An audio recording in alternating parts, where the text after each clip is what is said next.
자, 오늘은 이제 옛사람 새사람 시리즈 11번째 마지막 시간이고요.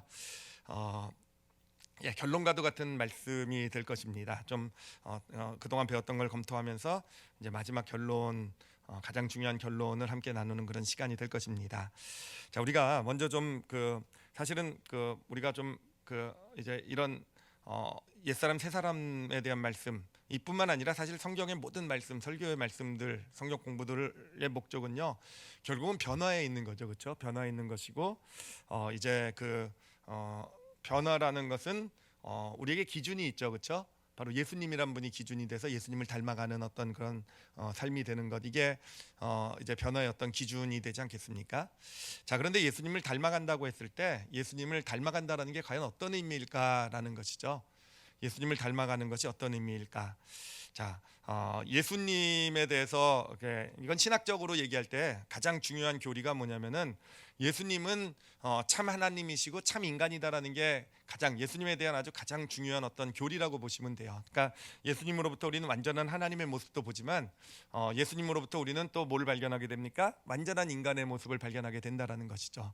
그렇기 때문에 우리가 그 완전한 인간으로서 어떤 그 예수님의 모습을 우리가 이제 닮아가게 된다. 뭐 이렇게 표현을 하게 되는 것이죠. 자, 근데 완전한 인간이라는 뜻이 무엇일까라고 얘기했을 때 그 의미, 예수님이 완전한 인간이라는 그 의미를 우리에게 좀 힌트를 주고 있는 성경 구절이 있어요. 바로 이 히브리서 4장 15절 말씀인데 4장 15절에서 이렇게 얘기를 합니다.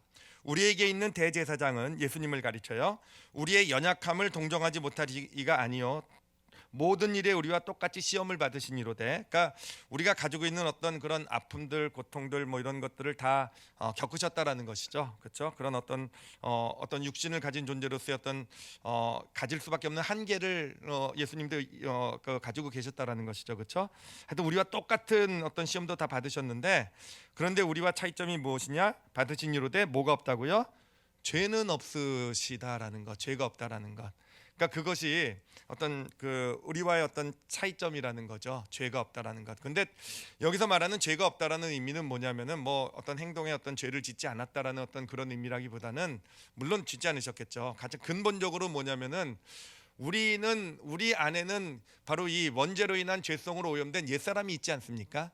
그래서 우리가 어떤 뭐 죄를 짓든지 뭐 이런 어떤 잘못된 삶을 살아가는 그 근본 원인이 바로 이 옛사람에게 있다라는 것, 이 죄성에 오염되어 있는, 원죄로 인한 죄성에 오염되어 있는 옛사람에 있다라는 것. 근데 예수님이 죄가 없으시다라는 의미는 뭐냐면은 예수님에게는 이 옛사람의 영향력이 전혀 없었다라는 거죠, 그렇죠? 그러니까 옛사람의 어떤 그런 존재가 없는, 그러니까 순수한 옛사람이 없는 참 나, 인간의 모습이 어떠한 것인지를 보여주시는 분이 예수님이다라고 볼 수가 있을 것입니다. 그러니까 예수님을 닮아간다라는 의미는 뭐냐면은 결국 우리가 우리 안에 있는 옛사람의 모습을 극복해 내고요. 그리고 우리가 예수님과 연합한 새 사람이 되었잖아요, 그렇죠? 이 새 사람의 모습이 나타나게 되는 게 바로 예수님을 닮아가는 길이 된다라는 겁니다. 그러니까 여기서 우리가 정말 중요하게 봐야 될 것은 뭐냐면은, 정말 중요하게 여러분 변화라고 생각할 때, 여러분 믿음의 길을 가야 된다고 생각할 때, 우리 교회를 다니다 보면은 하여튼 변화에 대한 것, 크리스찬답게 뭐 예수님 닮아가야 된다 이런 얘기 많이 하잖아요, 그렇죠? 많이 하고 이게 진짜 사실은 굉장히 부담이 되는 그런 부분이 되기도 하는데, 여기서 우리가 정말로 정확하게 정말 이해하고 우리가 마음에 담아야 되는 것은 무엇이냐면은, 여러분 변화라는 것은 우리 안에 있는 옛사람의 모습을 뜯어 고쳐서 이루어지는 게 아니라는 것이죠. 예수님, 참 인간이신 예수님의 모습이 옛사람의 있는 모습을 뜯어 고쳐서 된 게 아니잖아요. 옛사람의 영향력이 사라지게 될 때 보여지는 모습이 예수님의 모습이 되는 것이잖아요. 그러니까 변화라는 것은 내가 이런 죄를 짓고 또 이런 잘못을 했고 뭐 이런 문제점이 나에게 있고, 그러니까 이걸 내가 없애야 되겠고, 이거를 이거 내가 왜 이것 또 나타났을까, 내가 어떻게든 이걸 고쳐서 이걸 내가 어떻게든 잘 그렇지 않을도록 수련을 해가지고 훈련을 해가지고, 그래서 내가 더 나은 어떤 예수님을 닮아가는 어떤 변화의 길을 걸어가는 게 아니라는 것이죠. 변화라는 것은 무엇이냐? 변화라는 것은요, 내 안에 있는 옛사람의 영향력이 사라지면 되는 거예요. 그리고 내 안에 있는 새 사람으로 내가 살아낼 수 있으면 되는 거예요. 여러분 성경에 보면 예수님의 공생애를 보면은요, 예수님을 만난 사람들마다 삶이 변화되는 것을 보게 돼요. 근데 여러분 그 변화라는 게 어떻게 이루어집니까? 예수님께서 그 옛사람의 모습들 나타나는 것을 보면서 그거를 뜯어 고쳐주셔서 너 그거 잘못했으니까 그거 고쳐야 되고, 넌 거기에 삶에 문제가 있으니까 그거 그 문제를 너 개선해야 되고, 너 왜 그런 모습이 나타나야 그런 모습은 없애야 되고. 여러분, 이거는 다 종교 지도자들이 했던 일들이에요. 종교 지도자들이 다 백성들을 보면서 그거 잘못됐고 그게 문제고, 하여튼 이 사람들은 옛사람의 모습을 어떻게든지 뜯어 고치려고 해가지고 사람들을 변화시키려고 했었던 것. 근데 이들이 변화가 됐습니까? 아니요. 예, 갑자기 지들도라는 표현이 나올 뻔했어요. 지들도 안 됐으면서라는. 예, 하여튼 그렇잖아요. 자신들도요, 사실은 변화된 척했지만 그렇게 해서 뭐 겉으로 좀 변화된 것처럼 보일 수 있을지 모르지만, 그럴 때는요, 여러분, 변화의 요요 현상이 나타날 수밖에 없어요. 요요가 뭔지 아시죠? 그렇죠? 다시 돌아오는 거, 옛 모습으로. 아무리 살을 뺐다가도 다시 그냥 또 나타나잖아요. 그렇잖아요. 요요. 그래요. 그런 식으로 옛사람을 뜯어 고쳐서 변화시키는 것은요, 내가 뭔가 죽도록 노력해가지고 그렇게 살지 말아야지, 내가 왜 또 이렇게 죄를 졌을까, 이런 모습은 그래가지고 그냥 나를 돌아보면서 나는 이러면 안 돼, 그러고 그렇게 해서 뭔가 좀 변화받은 것처럼 보여도, 결국 그렇게 옛사람을 뜯어 고치는 모습으로는 다시 어떤 사건, 어떤 일이 벌어지면은요, 결국 옛사람, 옛날 모습으로 또 돌아갈 수밖에 없는 믿음의 요요 현상이 나타나게 된다는 겁니다. 예수님은요, 그렇게 사람을 변화시키지 않으셨어요. 예수님이 변화시키신 방법은요, 아주 간단합니다. 어떻게 보면 간단해요. 뭐냐면 그 사람에게 새 사람의 존재를 알게 해주신 거예요. 지금까지 살아가고 있는 것은 진짜 너가 아니다라는 걸 알려주신 거예요. 그건 옛 사람의 모습이지 진짜 너가 아니다. 진짜 너, 새 사람의 모습은 무엇이다를 알려주신 것, 그걸 깨닫게 해주신 것, 그걸로 그 사람의 삶이 변해가게 돼요. 우리가 너무도 잘 아는 그 날 때부터 소경된 사람이 있잖아요. 그 사람을 보시고 예수님께서 너는 소경으로 태어났다고 그렇게 게으르게 살아서 되겠니? 너는 소경으로 태어났다고 그렇게 의지도 약하고 그렇게 하고 싶은 대로 하지도 못하고 결국 너 그래서 거짓밖에 되지 못했잖아. 예수님은 그렇게 너 그렇게 살면 안 돼, 그렇게 해서 그 사람을 변화시키지 않으셨잖아요. 그건 옛사람의 모습을 뜯어고치신 게 아니시잖아요. 어떻게 해서 변화가 됩니까? 그 사람에게 새 사람을 알려주잖아요. 너는 하나님의 하실 일을 나타낼 존재다라는 것, 그것을 알게 경험시켜 주시잖아요. 아, 진짜 나라는 것은, 이제까지의 것은 진짜 내가 아니었구나, 진짜 내가 아니라 진짜 나는 하나님의 하실 일을 나타내기 위한 존재구나. 그것이 영혼에 부딪혀 들어오고 깨닫게 되니까 바뀌잖아요. 그렇죠? 변화되잖아요. 그렇죠? 여러분, 변화는 그렇게 일어나는 줄 믿습니다. 다 그래요. 성경에서 예수님 만난 사람들의 변화는요, 정말 다 그래요. 다 이 한센병, 나병이라고 다죠, 그렇죠? 한센병 걸린 사람이 어떻게 변화를 받게 됩니까? 예수님이 변화시킨 방법은 다른 게 아니에요. 이 한센병 걸린 부정한 병이잖아요. 전염병이잖아요, 그렇죠? 저주받은 병이잖아요. 예수님은 그 사람을 보면서 너 그 한센병 걸린 거 그게 깨끗하게 돼야 되고, 그 문제가 해결되지 않으면 너는 뭐 정상적인 삶을 살아갈 수 없고, 너는 그 병 때문에 그 병이 어떻게든지 치료받아야 되고. 예수님은 그렇게 그 사람에게 있는 어떤 문제, 옛 사람에게서로부터 나타난 문제를 가지고 그것을 지적하고 그것을 고치라고 하지 않으셨잖아요. 예수님이 하신 일은 뭡니까? 비록 한센병은 그대로 걸려 있었어도요, 예수님은 그 몸에 손을 대주신 의미 뭡니까? 그 사람을 한 존귀한 존재로서 대우해 주신 거잖아요. 그렇죠? 그 사람을 한 인간으로서, 너 한센병 걸렸을지도 몰라, 그렇지만 너는 하나님의 사랑을 받을 만한 충분한 자격이 있는 사람이야 라고 깨닫게 해준 거예요. 진짜 너는요. 여러분, 그러니까 변한 거잖아요. 그렇죠? 그러니까 변한 것. 그래서 우리가 어떤 이제 변화를 향해 나간다, 더 나은 사람이 되어 나간다 할 때, 여러분, 옛사람을 뜯어 고쳐가지고는 억지로 그냥 더 나은 사람이 돼야지, 그렇다고 뭐 노력하지 말라는 건 아닙니다. 훈련도 필요해요. 우리의 의식 세계가 훈련이 돼서 뭔가 그래도 이렇게 좀 어떤 뭔가를 알고 더 어떤 겉모습적으로도 이렇게 잘 우리를 이렇게 훈련시켜 나가는 건 필요하지만, 진짜 중요한 참된 변화라는 것은요, 우리의 옛사람의 영향력이 우리로부터 줄어들게 되고 새 사람이 우리 삶에서 이렇게 나타나면 되는 거예요. 새 사람이 우리 삶에서 나타나고 새 사람이 우리 삶을 주도하게 되면은요, 변화라는 것은 내가 원하지 않아도, 내가 의식하지 않아도, 내가 이렇게 노력하지 않아도 어떻게 보면 너무도 자연스럽게 아주 근본적인 변화가 따라 나타나는 것, 이게 인생의 길, 하나님께서 우리를 변화시키는 길이 되는 것입니다. 자, 그러면 어떻게 우리가 옛사람의 영향력을 줄이고 어떤 그 새 사람으로서 살아갈 수 있겠느냐? 여러분, 이거는요, 여기에는요 아주 가장 중요한 핵심적인 방법이 있어요. 가장 중요한 방법이 뭐냐면은, 여러분, 우리 인생에는요 두 가지 종류의 산이 있다라는 거 혹시 기억하십니까? 예, 올해 중반쯤에 나눴던 말씀인데요. 예, 저도 우연히 깨닫게 되면서 정말 은혜를 받아가지고 한 4주간에 걸쳐가지고 그때 시리즈 아닌 시리즈로 나눴던 기억이 나는데, 여러분 우리 인생에는 두 가지 종류의 산이 있어요. 두 가지 종류의 산. 근데 바로 바로 어떤 산을 올라가느냐에 따라서 내가 옛사람으로 살아가느냐, 내가 새 사람으로 살아가느냐가 결정이 된다라는 겁니다. 그러니까 중요한 것이 뭐냐면은 내가 옛사람을 버리고 새 사람으로 살아가고 뭐 이런 것도 중요하지만, 진짜 근본적으로 중요한 것은 우리 인생의 두 가지 종류의 산 중에서 요 첫 번째 산이 옛사람이 올라가는 산이에요. 이 산에서 내려와서 두 번째 산, 이게 바로 새 사람이 올라가는 산이에요. 이 두 번째 산을 올라가기 시작하면 됩니다, 인생에서요. 그러면 그냥 인생의 두 번째 산을 우리가 올라가기 시작하게 되면은, 그러면은 변하지 말라고 해도 변하는, 그 인생의 두 번째 산에서는요 내가 뭐 억지로 노력하지 않아도 어느샌가 내 옛사람의 영향력이 사라져가게 되는, 그리고 뭔가 내 새 사람으로 살아가게 되는, 어떤 새 사람이 그냥 내 안에서 그냥 이렇게 내 삶을 주도하게 되는 그러한 역사가 나타나는, 그렇게 자연스럽게 삶의 모습이 이루어지게 되는 산이 바로 두 번째 산이 된다라는 것입니다. 자, 그래서 요 첫 번째, 두 번째 산에 대해서 좀 소개를 좀 해드리도록 할게요. 이 소개는요 옛사람 새사람 말씀을 좀 정리하는 그런 내용이 되기도 할 것이고요. 그리고 제가 오늘도 이렇게 여러분의 반응을 보면서 참 감사하는 것은, 정말 아무도 잘 기억하고 못하고 계시는구나. 예, 그것 때문에 또 지금 소망, 아주 기쁨이, 감사가 하여튼 넘치고 있습니다. 예, 바로 이 두 가지 종류의 산에 대해서 소개를 좀 해드리도록 할게요. 자, 인생의 첫 번째 산이라는 것은요, 아까도 말씀드렸듯이 그 산은요 옛사람이 우리의 인생을 주도하는 산이에요. 그리고 우리가 하여튼 옛사람이 우리의 인생을 주도하게 될 때, 우리 모든 인류 사람은요 어찌됐든 다 첫 번째 산을 올라갑니다. 다 첫 번째 산을 올라가게 돼요. 아주 예외 없이 모든 사람이 이제 올라가게 된 산, 첫 번째 산이다라고 보시면 되겠습니다.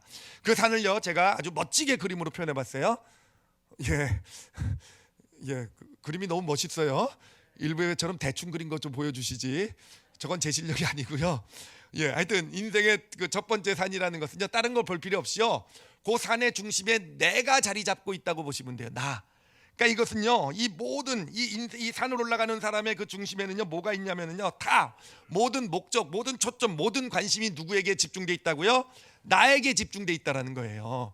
이게 왜 그러냐면은, 여러분 옛사람이라는 존재의 특징이라는 것 이제는 여러분 아셔야 돼요. 옛사람의 존재가 가지고 있는 가장 큰 특징은 뭐냐면은, 나라는 존재 자체로 충분하지 않다라고 느끼고 있는 게 옛사람이에요.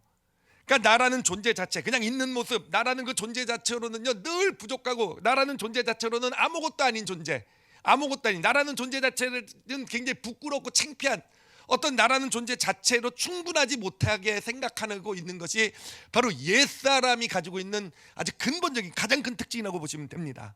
그렇기 때문에 옛사람이 올라간 이 첫 번째 산은요, 어떻게든지 나를 강화시켜야 되는 산이에요. 그래서 이 산에 올라가는 목적은요, 나를 강화시키는 겁니다. 끊임없이 있는 모습 그 자체로서의 나는 부족하잖아요. 그렇죠? 충분하지 않잖아요. 그러니까 뭔가를 통해서 나라는 존재를 강화시켜야만 되는 산, 그것이 모든 어떤 인생의 목적이 되는 산이 인생의 첫 번째 산이 되는 것입니다. 자, 그런데 어떻게 강화를 시킬 수 있을까? 어떻게 강화를 시킬 수 있을까? 우리가 두 가지 배웠어요. 그렇죠? 첫 번째는 소유를 통해서 강화시킨다 그랬죠. 그렇죠? 소유. 그러니까 이 옛사람, 우리 안에 있는 옛사람을 소유를 나하고 동일시 여긴다 그랬잖아요. 그렇죠? 소유하고 나를 동일시 여겨요. 그래서 나라는 존재 자체로서는 불충분한 그런 정말 어떤 존재 가치가 없는 그런 나잖아요. 그런 나를 소유와 동일시 여겨서 그 소유의 가치가 바로 나의 가치다, 이렇게 여기게 만드는 산이 그것이 바로 인생의 첫 번째 산이라는 거예요. 그래서 거기서 뭔가 많은 소유를 갖게 되면은요, 단순히 소유를 많이 가졌구나가 아니라 내가 그만큼, 내 존재가 그만큼 강화가 되는 겁니다. 높아지는 겁니다. 이게 바로 첫 번째 산이에요. 그래서 어떻게든지 어떤 더 많은 소유를 가지려고 하고, 그 소유를 통해서 내가 이런 존재가 되었어 라고 이렇게 얘기하고 싶은 것, 이렇게 나타내고 싶은 것, 이게 바로 첫 번째 산의 모습이 돼요. 여러분, 첫 번째 산에 가게 되면 늘 그래서 더 많은 소유를 갖기 원하고, 더 소유를 통해서 내가 소유를 많이 가지면 의시될 수 있고요, 소유를 내가 좀 남들보다 못한 소유를 가지면, 소유라는 건 물질만을 얘기하는 건 아니에요. 지식도 그렇고 학벌 아니면은 명예, 어떤 권력 이런 것들 다 그래요. 나의 자가 붙을 수 있는 그런 것들 그래요. 그거를 통해서 내 스스로를 높이고 또 그것이 부족하면 내가 어떤 비참해지고, 이게 바로 첫 번째 산을 올라가는 사람들의 모습이 된다라는 거예요. 그런가 하면 소유를 통해서만이 아니라 또 하나가 있죠, 그렇죠? 역할을 통해서 그런다 그랬어요, 그렇죠? 역할. 내가 무슨 역할을 맡고 있는지 내 역할을 통해서 나를 강화시키는 거예요. 그래서 역할을 통해서 내가 인정받기를 원하고, 내 하는 역할을 통해서 내가 대접받기를 원하고, 사람들이 나를 대접해주고, 그것이 다른 사람들보다 내가 우월하다는 우월감을 느끼길 원하는, 역할을 통해서요. 내가 하고 있는 어떤 삶의 역할들 다 있잖아요, 그렇죠? 뭐 부모의 역할부터 시작해서 모든 어떤 사회에서의 역할, 교회에서의 역할, 어떤 직분들, 이런 걸 통해서 대접받고 인정받고 어떤 우월감을 느끼고 내가 더 나은 존재처럼 된 것처럼 느끼고, 그걸 가지고 내가 그러니 영향력을 미치려고 하는 것. 이게 왜냐하면 역할과 자기를 동일시 여기는 겁니다. 그러니까 이 뒤 첫 번째 산에서는요, 내 소유, 내 역할이 나와 동일해요. 그렇기 때문에 그것에 연연하게 되고, 이것을 통해서 내가 높아지기도 하고, 이것을 통해서 내가 비참해지기도 하고. 그러니까 이 땅에서 그 첫 번째 산에서의 성공이라는 것은 뭐냐면은, 더 많은 소유를 갖든지 더 내가 볼 때 더 중요한 역할을 맡게 되면 그게 이제 성공인 것이 이 산의 모습이 되는 것입니다. 그런가 하면은 이 산에서의 이웃이라는 존재는요, 어떤 존재가 되냐면, 이웃도 결국은 나를 강화시키기 위해서 필요한 존재예요. 내가 더 높아지기 위해서 필요한 존재입니다. 그래서 이웃을 누구로 본다 그랬습니까? 남으로 본다 그랬잖아요. 남으로 보고서 어떻게 합니까? 이웃을 깎아내린다 그랬죠, 그렇죠? 충고하고 조언하고 평가하고 판단하고, 쉬운 말로 하면 뒷담화하고. 우리가 자꾸 어떤 그렇게 되는 이유가 뭐겠습니까? 이웃이 남이에요.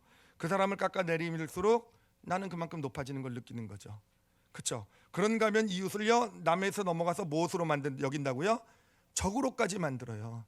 그러니까 오늘날 얼마나 많은 적이 생깁니까? 정말 알지도 못하는 사람이 다 적으로 삼아가지고 어떤 그런 그들을 어떤 깔아뭉개려고 하고 그렇잖아요. 우리 어떤 이미 아이들이 학교 들어갈 때부터 이미 내 친구들이 다 뭘로 여기게 만드는 게 이 사회입니까? 이 첫 번째 산에서는요, 친구들이 다 적이 되게 만드는 거예요. 이들을 짓밟고 내가 경쟁해서 이겨야 되는. 근데 그 이기는 것이 가장 어떤 큰 목적이 되기 때문에 그것을 위해서는 수단과 방법을 가리지 않을 수 있는, 그래도 어떻게든 이기는 게 선이 되는 그런 산이 바로 인생의 첫 번째 산이 되는 것입니다.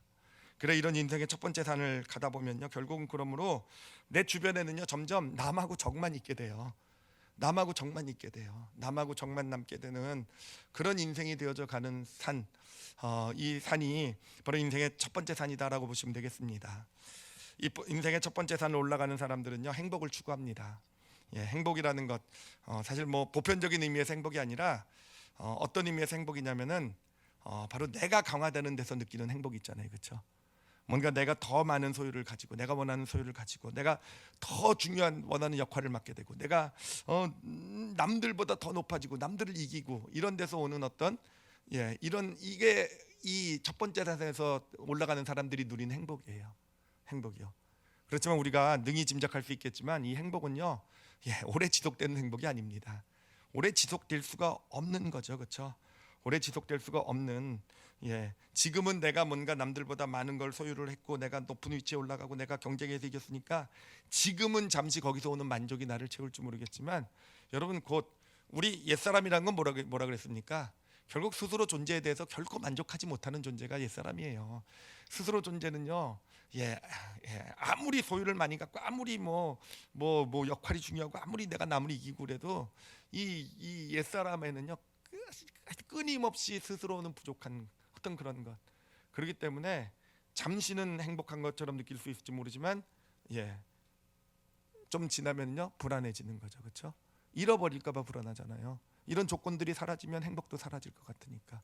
그러면서 더 가져야 더를 외치게 되는, 끊임없이 더를 외치게 되는 그런 인생을 살아갈 수밖에 없게 되는 것. 이것이 인생의 첫 번째 산에서의 삶의 모습이다라고 보시면 될 것입니다. 뭐 여러 가지 다른 특징들도 있지만 한 가지 좀 꼭 기억해야 되실 것은 뭐냐면은, 뭐 당장 와닿지 않은 걸 수도 있겠지만, 여러분 인생의 첫 번째 산을 올라가다 보면은 결국은 두려움 앞에 비참해질 수밖에 없는 게 그런 삶의 모습이 될 수밖에 없어요.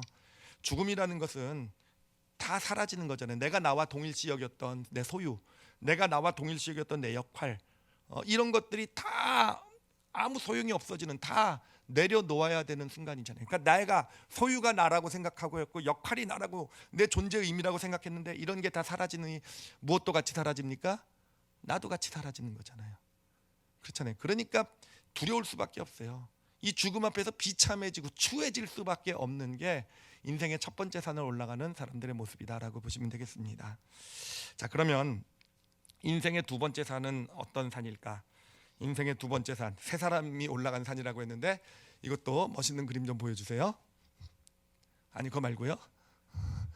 두 번째 산, 인생의 두 번째 산에서 기억해야 될 것은요, 그 중심이 이웃이라는 것만 좀 기억하시면 될 것 같아요. 근데 이웃이라는 게 단순히 도덕적이고 뭐 착하게 사는 삶의 의미만은 아니라는 거 우리가 조금 있다가 점점 더 이렇게 좀 깊게 깨닫게 될 것입니다. 인생의 두 번째 산은요, 자, 이거는 사실은 모든 크리스찬이 올라가는 산은 아니에요. 모든 크리스찬이 올라가는 산은 아니고요. 사실은 우리가 인생의 두 번째 산이 있다는 존재 자체를 모르는데 우리가 예수 그리스도를 믿고 구원을 받게 될 때 발견하게 되는 산이기도 합니다.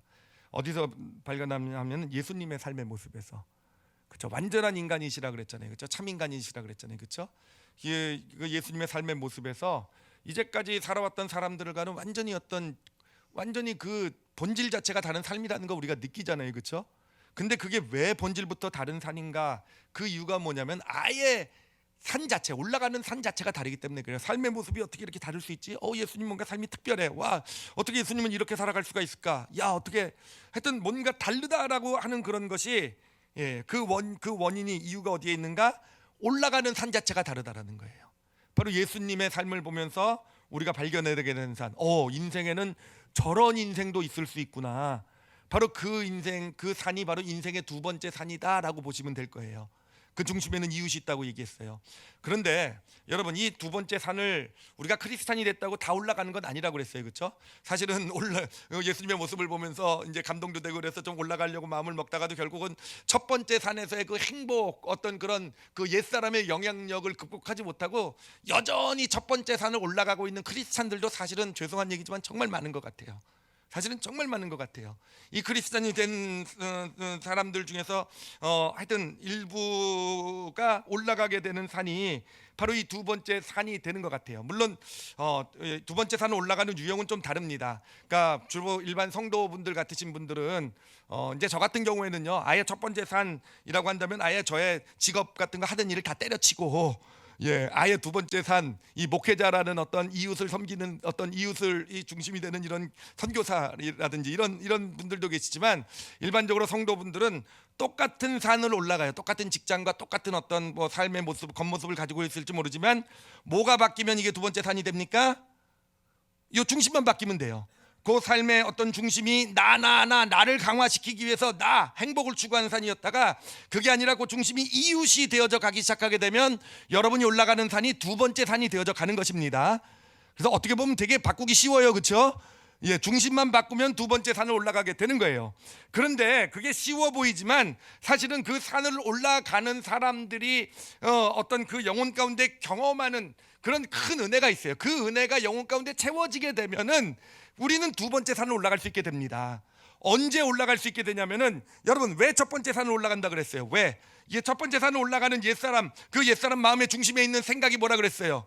나 존재 자체에 대해서 충분하지 않다고 여긴다는 거였잖아요, 그렇죠? 그러니까 내 존재 자체로서는 충분하지가 않은 거예요. 그러니까 첫 번째 산을 올라가서 뭔가를 통해서 내 존재를 강화시키려고 하는 게 옛사람의 욕구잖아요, 그렇죠? 자, 두 번째 산을 올라가기 위해서는 우리가 정말 받아야 되는 은혜가 무엇인가? 우리 영혼 가운데 지금 채워져야 되는 은혜가 무엇인가? 내 존재 자체로 너무 충분하다라는 그 은혜예요. 그렇죠? 내 있는 모습 그 자체로서 내가 지금 망했을지도 몰라요. 내가 아무것도 가지고 있을지 못할지 몰라요. 내가 어떤 중요한 역할을 했다가 그것을 빼앗겼을지도 몰라요. 그럼에도 불구하고 내 존재, 있는 존재 자체로서 나를 사랑하신 하나님의 그 사랑, 내가 뭔가를 소유하고 있어서가 아니라, 내가 뭔가 대단한 존재여서가 아니라 그냥 정말 아무것도 아닌 보잘것없는 나 같은 존재인데 하나님이 그런 나를 자신의 소유 삼으셨잖아요. 자녀라고 말씀해 주셨잖아요. 그러니까 하나님이 얘기하시잖아요. 너 그냥 있는 모습 그 자체로서 너무 충분한 존재가 바로 너다. 여러분, 그 은혜가 있을 때 올라갈 수 있는 산이 바로 인생의 두 번째 산이 되는 거예요. 더 이상 나를 소유를 통해서, 역할을 통해서 나를 강화시킬 필요가 없을 때, 강화시킬 필요가 없음을 알게 될 때, 깨닫게 될 때, 그냥 나는 예수님 한 분으로 너무 충분한 존재라는 거, 나 하나님이 있는 모습 그대로, 정말 있는 모습 그대로 나를 사랑하신다라는 거, 나를 정말 귀하고 소중하게 여기신다라는 그 은혜가 우리 영혼 가운데 있게 될 때, 우리들은 이제 인생의 두 번째 산을 오르기 시작하게 되는 겁니다. 이렇게 인생의 두 번째 산을 오르게 되면은요, 여러분 이 산은 참 특별한 산이에요. 재밌는 산이에요. 여러분 이 산에 올라가게 되면 여러분 막 잘 베풀게 돼요. 잘 섬기고 나누게 돼요. 왜 그런지 아십니까? 소유를 통해서 더 이상 나를 강화시킬 필요가 없어요. 소유가 내가 아니에요. 첫 번째 산에서는 소유가 나기 때문에 이거를 놓을 수가 없잖아요. 내가 내 소유를 가지고 누군가를, 이 소유를 떼어서 누군가를 준다라는 건요, 이건 그냥 단순히 소유를 좀 주는 게 아니라 내 존재 자체가 그만큼 약화되는 거잖아요. 내 존재 일부가 그만큼 없어지는 거잖아요. 그래서 여러분 첫 번째 산을 올라가면서는요, 진짜로 섬기질 못해요. 나누질 못해요. 근데 두 번째 산에 올라가시면 여러분 갑자기 여러분의 주머니가 열리게 될 줄 믿습니다. 이렇게 되면 뭐 별로 좋은 거 진짜요. 그냥 정말 이렇게 섬기고 베풀고 나눌 수 있는 삶의 모습이 이루어지게 돼요. 이루어지게 돼요. 그리고 여러분 그럴 때 진짜 하나님께서 더 부어 주실 줄 믿습니다. 더 섬기게 하시고 더 나누게 하시는 분이 하나님이시죠. 하여튼 그거는 중요한 건 아니고요. 근데 여러분 신기한 것은요, 이게 내가 가지고 있는 소유를 나누잖아요. 나누면은요, 우리 안에 경험되는 게 있어요. 뭐냐면은요, 그래요. 그 인생의 첫 번째 산에서는 우리가 행복을 경험한다 그랬죠. 행복은 조건이라 그랬잖아요. 조건이 있어서 내가 얼만큼 많이 갖고 이걸 했잖아요. 그래서 그것이 없어지면 불행을 느끼고 두려움을 느끼고 불안을 느끼는 게 인생이라 그랬잖아요. 근데 이 인생의 산 두 번째에서 느끼는 기쁨은 뭐냐면은요, 그래요. 내 존재 자체로서 너무 충분하다는 데서 오는 기쁨이에요. 그냥 아무것도 없어도 그냥 있는 존재 자체로서 하나님이 얼마나 나를 소중하게 여기시는지, 그것이 있을 때 우리 영혼으로부터, 그건 조건이 아니잖아요. 없잖아요. 내가 뭘 가지고 뭘 하고 이럴 필요 없잖아요. 그냥 그래서 그런 그 두 번째 산에 올라갈 때 우리에게 주어지는 기쁨은요, 영생하도록 솟아나는 샘물이라고 표현할 수 있는, 그냥 우리 안에서 무슨 조건이 있고 내가 뭘 잘해야 되고 내가 뭘 성공해야 되고 이런 것과 상관없이 늘 나에게 뭔가 내 영혼 깊숙한 곳으로부터 이렇게 샘물처럼 주어지는 기쁨이 두 번째 산에서 경험하는 기쁨이 되는 것입니다. 자, 그런데 여러분, 소유를 내가 누구에게 나눠준다고 생각을 해봐요. 그럼 어떻게 되겠습니까? 소유를 누구에게 나눠주게 되면요, 결국은 소유를 나라고 생각하던 옛사람이요, 그걸 내가 그냥 꺼리낌 없이 나눠준단 말이에요. 그러면 누가 기운을 잃을까요? 옛사람이 기운을 잃는 거예요. 여러분, 이게 나눔의 진짜 축복입니다. 나눔이라는 것이 우리 크리스찬이 정말 하나님이 나를 구원하신 그 의미, 내가 하나님 앞에 얼마나 소중한 존재인지를 알고 그 은혜 가운데서 정말 내가 누군가에 대해서, 누군가를 위해서 이렇게 헌신하고 나누게 될 때요, 단순히 내가 좋은 일을 했다는 의미가 아니에요. 좋은 일을 한 게 아니라 나누면서 누가 약해지냐면 내 안에 있는 옛사람이 힘을 잃어가게 되는 거예요. 옛사람이 힘을 잃어가게 되고 내 안에 있는 예수 그리스도와 연합한 새 사람이 내 삶의 주도권을 갖게 되는 거예요.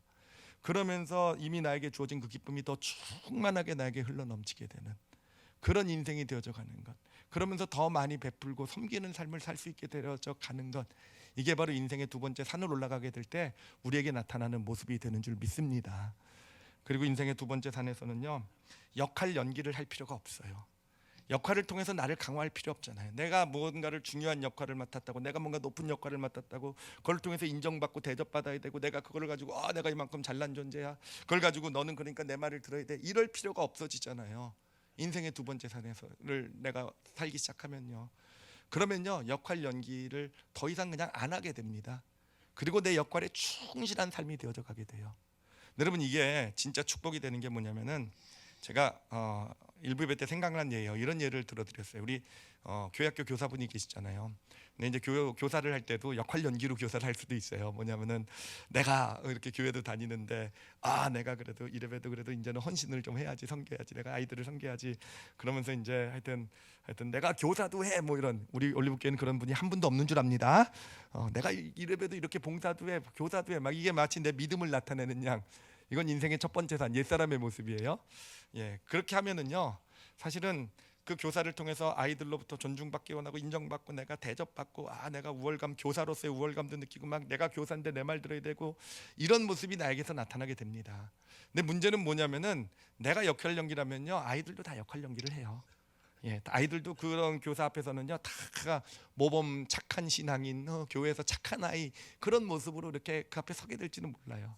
그렇지만 그 삶은 변화되지 않습니다. 역할 연기예요. 그들이 그냥 세상에 나가면, 그들이 학교에 가면, 친구랑 가면요 또 입에서 뭐 별 얘기 다 나오고 하여튼 이런 게 나타난다라는 거죠. 그런데 진짜 교사가 정말 어떤 하나님이 나에게 주신 어떤 그런 은혜, 어떤 그런 그것이 충만히 넘치고 그 가운데서 내가 정말 아이들이 정말 사랑스럽고 정말 나에게 책임감이 느껴지고 해서 정말 가서 그것으로 내가 뭐 인정받거나 존중받거나 뭐 이런 거 상관없이 정말 아이들을 그냥 있는 모습 그대로 역할에 충실하게 될 때요, 여러분, 내가 역할에 충실하면 그 아이들도 자기의 역할에 충실하게 돼요. 연기를 벗어버리게 되고요. 예.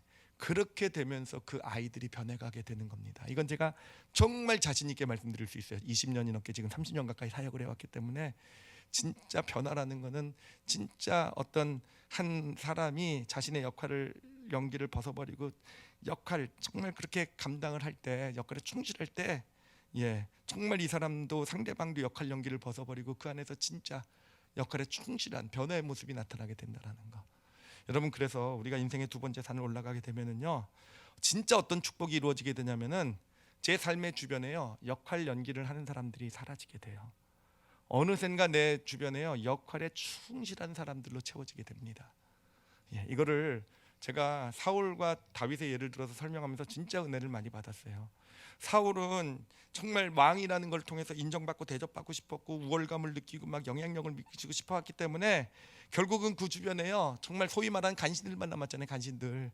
정말 역할 연기하면서 사울 왕에게 입에 발린 말 좋은 말은 하지만 정말 다 자기 이익을 위해서 어떻게 하면 사울의 것을 뺏어 먹을 수가, 이런 사람들만 남게 된 게 사울의 인생이었잖아요. 그런데 다윗은 어떻습니까? 역할에 충실했던 사람. 그 사람은 그 분은 그래야 되겠죠. 정말 하나님 앞에서 정말 있는 존재 자체로서 하나님이 자기를 얼마나 사랑한지를 너무 잘 아는 인생이었어요. 역할에 충실했죠. 근데 정말 다윗이 받은 정말 가장 부러운 축복이 뭡니까? 그 주변은요 다 역할에 충실한 사람들. 다윗과 같은 소망을 받으면서 같은 어떤 꿈을 꾸면서 맡겨진 역할에 충실한 사람들로 채워져 가게 되잖아요. 여러분, 인생의 두 번째 산을 올라가게 되면은요, 우리가 그렇게 살게 되면은 우리 주변에 진짜 역할에 충실한 우리 자녀가, 예, 예, 진짜 역할에 충실한 우리 아내, 남편, 또 내 주변에 함께하는 사람들, 그게 얼마나 뭐 많은 뭐 수많은 이런 게 아니라 한두 명, 서너 명, 10명, 5명이라도 나와 함께하는 집 맡겨진 그런 사람들이 정말 역할에 충실하면서 같은 꿈을 꾸고 같은 소망을 나누면서 그렇게 함께 살아가게 되는 그런 복된 인생이 되어져 가는 것입니다. 자, 이게 바로 그 두 번째 산의 축복이에요. 두 번째 산의 축복. 두 번째 산에는 하여튼 축복이 너무 많아요. 너무 많아요. 진짜 정말 이 두 번째 산에 올라가시면요, 두 번째 산을 가면서 경험하는 게 하나님이 나와 함께 하시는 걸 경험해요. 하나님의 임재가 있는 산이 바로 인생의 두 번째 산입니다. 여러분, 하나님의 임재가 있으면은요 어떤 일이 있냐면은 대표적인 일 하나만 말씀드릴게요. 로마서 8장 3절을 같이 한번 읽어보도록 할게요. 하나님의 임재 가운데 우리에게 나타난 일입니다. 자, 뭐라고 되어 있냐면은 율법이 육신으로 말미암아 연약하여 할 수 없는 그것을 하나님은 하시나니. 여러분, 우리 인생이 그렇게 돼요.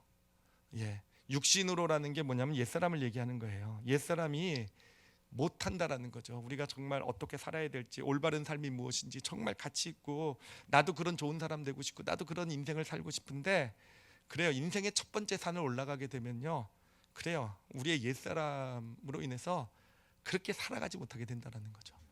그런데 인생의 두 번째 산을 올라가게 되면 하나님 나와 함께 하시고요, 나는 못하다고 생각하고 나는 나 같은 존재가, 정말 나 같은 존재가 나같이 이기적이고 나같이 정말 나밖에 모르는, 지금 대기하고 있는 중이에요. 진짜로요. 예, 진짜로요. 예, 그런 존재가 나는 정말 나도 그렇게 살길 원하지만 그렇게 살 수 없다고 생각했었던 사람이 바로 저예요.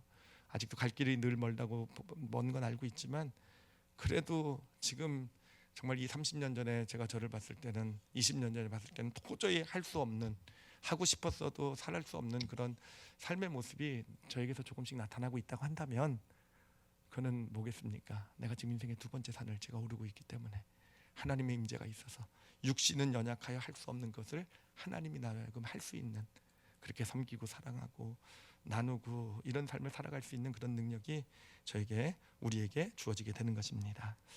그리고 무엇보다도 죽음 앞에서요, 여러분, 인생의 두 번째 산 올라가게 되면 소유나 역할이 내가 아니잖아요, 그렇죠? 그러니까 죽음이라는 게 소유와 역할이 다 없어져도 뭐는 남습니까? 인생의 첫 번째 산에 올라가게 되면요, 소유와 역할이 없어지게 되면 나도 같이 없어진다고 보는 거예요. 그러니까 두렵고 비참해지는 거죠. 그런데 인생의 두 번째 산을 올라가게 되면요, 소유와 역할이 없어져도 누가 남습니까? 나는 남는 거예요. 죽음이라는 것은 단순히 소유와 역할, 이 땅에서 눈에 보이는 것이 사라지는 것이지, 나라는 존재 자체, 하나님이 사랑하시는 정말 예수 그리스도께서 십자가에 피 흘려서 죽으신 그 나라는 그 존재, 그 충분한 그 존재 자체로서 충분한 나는요, 여전히 남아 있는 거예요. 죽음을 통과해서요. 그러니 죽음도 정말 당당하게 맞이할 수 있는, 저의 사실은 진짜 인생의 어떤 최종 목적이기도 해요. 정말 제가 언제 죽을지 모르지만 아직 멀었을 줄 믿습니다. 꼭 아멘해 주실 필요 없으세요. 그렇지만 진짜 그러고 싶어요. 진짜 하나님을 믿은 사람, 단순히 하나님을 믿고 구원받은 게 아니라 진짜 하나님이 원하시는 그런 믿음의 길, 인생의 두 번째 산을 걸어간 사람이 어떤 그 죽음 앞에서 얼만큼 평안할 수 있고 당당할 수 있는지 제가 스스로를 통해서 좀 증명해 가고 싶어요. 그리고 당당하게 그 자리에 다 계실 줄 믿습니다. 계신 우리 함께 하신 분들에게 이렇게 확실하게 제 삶으로서 증거해 드리고 싶어요. 지금은 말씀으로 이렇게 깨달음을 나눠 드리지만 그때는 제가 살아온 삶으로 여러분 인생의 두 번째 삶을 살아가시게 되면 죽음 앞에서 이럴 수 있습니다. 죽음이 이렇게 행복하고 축복이고 소망이 될 수 있습니다. 라는 그런 인생 꼭 살아갈 거니까 여러분 지켜봐 주시기 바랍니다. 저희가 오늘 이제 옛사람 새사람에 대한 마지막 말씀이라고 말씀드렸는데요. 여러분, 우리가 많은 것을 깨달았지만 옛사람에 대해서 많은 걸 알았지만 아는 거 중요해요. 그래서 옛사람으로 살면 안 되겠구나라는 것, 이런 문제가 있겠구나, 이거 참 중요하지만 여러분, 아는 것이 사실은 중요한 게 아니라 진짜 중요한 것은요, 그러므로 두 번째 산을 살아가는 게 중요합니다. 아무리 많이 알아도 여전히 첫 번째 산을 올라가게 되면은요, 여러분 알면서 죄를 짓게 돼요.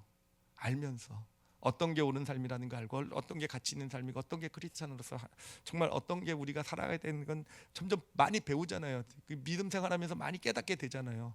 여러분 깨달을수록 인생의 첫 번째 산 올라가면요, 인생이 피곤해지세요.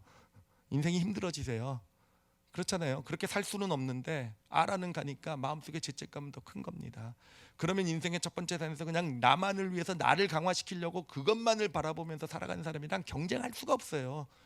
그 안에서 갈등하면서 올라가는데요, 우리는 아니까, 머리로는 아니까 이렇게 살아야 되는데 저렇게 살아야 되는데, 근데 여전히 첫 번째 산을 올라가니까 갈등하면서 그 산을 올라갈 거 아니에요. 그럼 크리스찬이요, 세상에서 나약한 크리스찬밖에 될 수밖에 없어요. 그냥 능력 없는 정말 크리스찬, 그냥 손가락질 당하는, 하나님 믿는다고 하면서 오히려 무슨 정말 경쟁력도 없고 더 어떤 그런 탁월함도 발휘하지 못해, 그런 인생밖에 될 수 없어요. 여러분, 우리가 진짜 깨달았으면은 깨달은 지식만 가지고는 어쩌면 잘못하면 저주가 될 수도 있어요. 여러분, 인생의 두 번째 산을 꼭 올라가시길 바랍니다. 두 번째 산을 올라가면 자연히 바뀌어요. 자연히 내가 뭐 이렇게 살아야지, 저렇게 살아야지, 이건 없애야지, 이렇게 살면 안 되는데, 이게 나의 문제인데 요걸 고치고 요걸 바꿔야지, 그러지 않아도요, 그냥 인생의 두 번째 산을 살아가면서 정말 내 삶의 어떤 중심이 이웃이라는 어떤 그런 것들, 이런 것을 마음에 담으면서 우리가 살아간다고 한다면 우리의 삶은 정말 자연히 나도 모르는 새 어느새 정말 하나님이 원하시는 예수 그리스도를 닮아가는 그런 복된 삶이 되어져 갈 줄 믿습니다. 그래서 오늘 이 마지막 이제 말씀의 마지막으로 주는 성경 구절은요, 마태복음 22장 39절이에요. 22장 39절 우리 같이 한번 읽어보도록 하겠습니다. 너무 유명한 말씀이에요. 읽겠습니다. 시작. 둘째도 그와 같으니 내 이웃을 내 자신과 같이 사랑하라 하셨으니.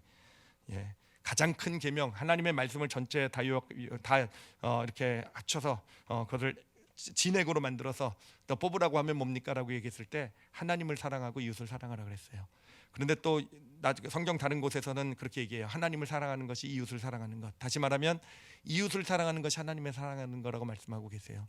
여러분 그 이유가 뭐냐면요, 우리가 오늘 깨달은 거예요. 이웃 사랑이라는 것은 내가 단순히 그냥 좋은 일, 예수님 믿었으니까 구원받았으니까 축복받았으니까 좋은 일 하는 의미가 아니라 정말 이웃을 사랑하는 그것이요, 정말 나로 예수 그리스도를 닮아가게 만드는, 정말 하나님이 예비하신 그 진짜 참된 축복의 길을 걸어가게 하는 그런 능력이고 축복의 제목이 된 줄 믿습니다.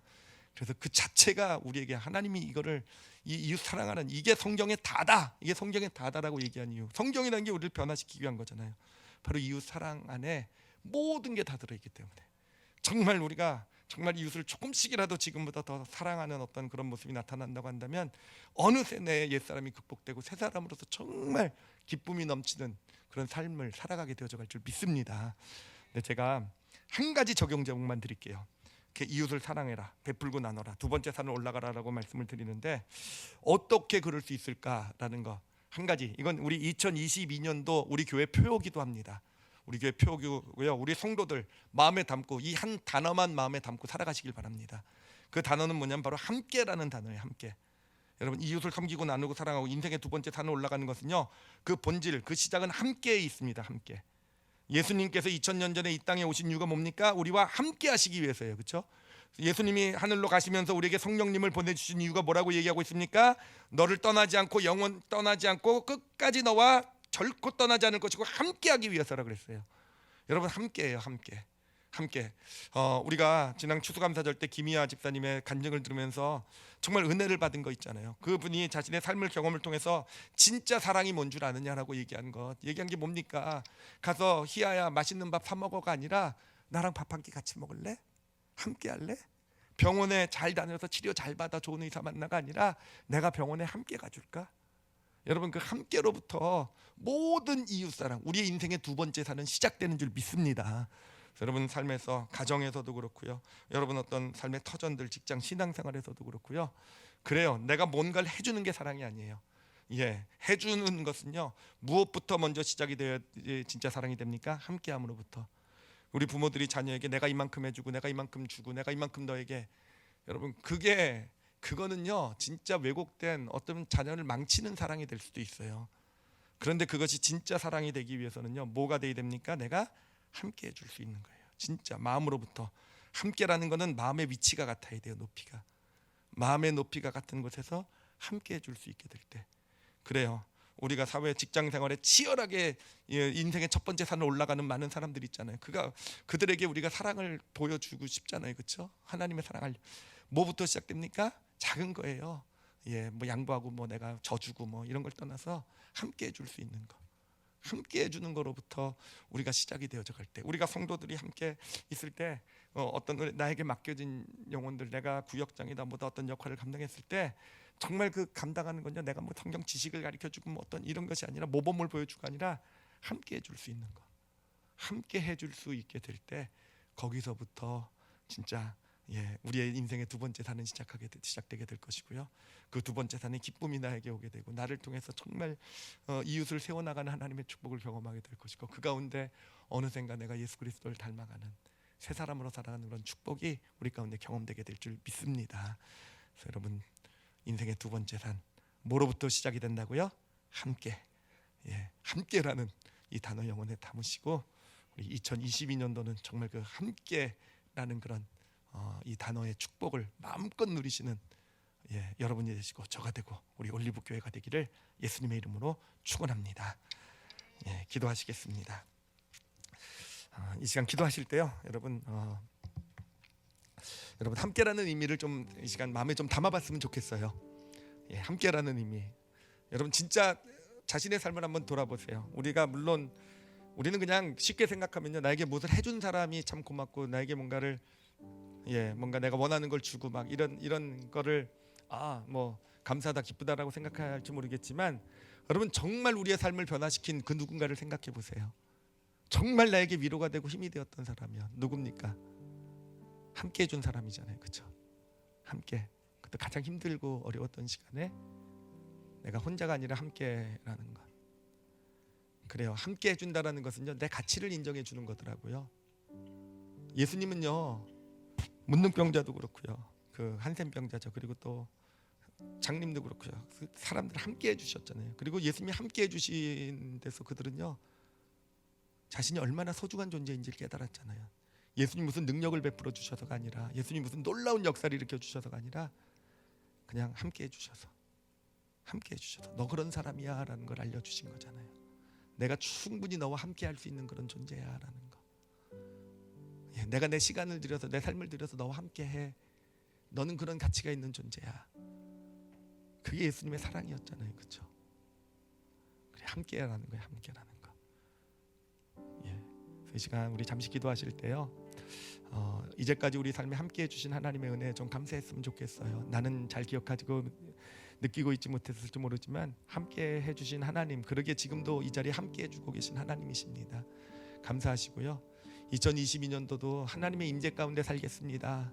하나님이 나와 함께하고 계시는 것을 내가 늘 경험하며 살아가겠습니다. 그러면서 나도 누군가와 함께하는, 구체적으로 누구를 생각하셔도 좋아요. 함께하는 그런 정말 인생의 두 번째 산을 올라가겠습니다라고요. 그렇게 인생의 두 번째 산을 시작하겠습니다라고, 그런 고백들 들으셨으면 좋겠어요. 우리 다 같이 함께 통성으로 기도하시겠습니다. 하나님 아버지 감사합니다. 하나님 아버지 감사합니다. 함께라는 단어를 이렇게 우리에게 주셔서 감사하고, 우리 2022년도가 그 함께라는 단어의 그 놀라운 축복을 경험하는 그런 한 해가 되어져 갈 것을 믿고 정말로 많이 감사합니다. 하나님, 우리는 모르고 있을지 모르지만 우리 주변 사람들은 함께하는 우리를 그렇게 기대하고 기다리고 있는 그런 것을 봅니다. 하나님, 저희들 내가 무엇을 해주고 내가 이것도 해줬는데 아니요. 하나님, 먼저 가서 정말 잠시라도 함께 해줄 수 있는 그런 모습들이 저희들에게, 그런 삶의 실천이 어렵지 않은 일이잖아요. 그렇죠? 예수님은 하늘을 떠나서 이 땅에 모든 영광 다 버리고 우리와 함께 하시기 위해서 이 땅에 오셨는데, 하나님 그 예수 그리스도의 마음을 영혼에 담으면서 우리도 함께 해줄 수 있는, 그게 참 귀찮고 힘든 일이어도 예수님 바라보면서 그렇게 함께하는 그런 삶을 살아가게 하여 주시옵소서. 아버지, 인생의 첫 번째 산에서 내려왔으면 좋겠어요. 근데 어떻게 내려와야 되는지 잘 몰랐는데 하나님 쉽게 내려올 수 있네요. 함께 해주면 되네요. 그렇죠? 하나님, 가정에서도 이제는 삶에 살아가는 일터에서도, 또 우리 교회 생활에서도 하나님 함께하는 사람들과 정말 함께 해줄 수 있는 그런 믿음의 길 걸어가는, 인생의 두 번째 산 올라가는 저희들 되게 하여 주시옵소서. 감사드리며 예수님 이름으로 기도드렸사옵나이다.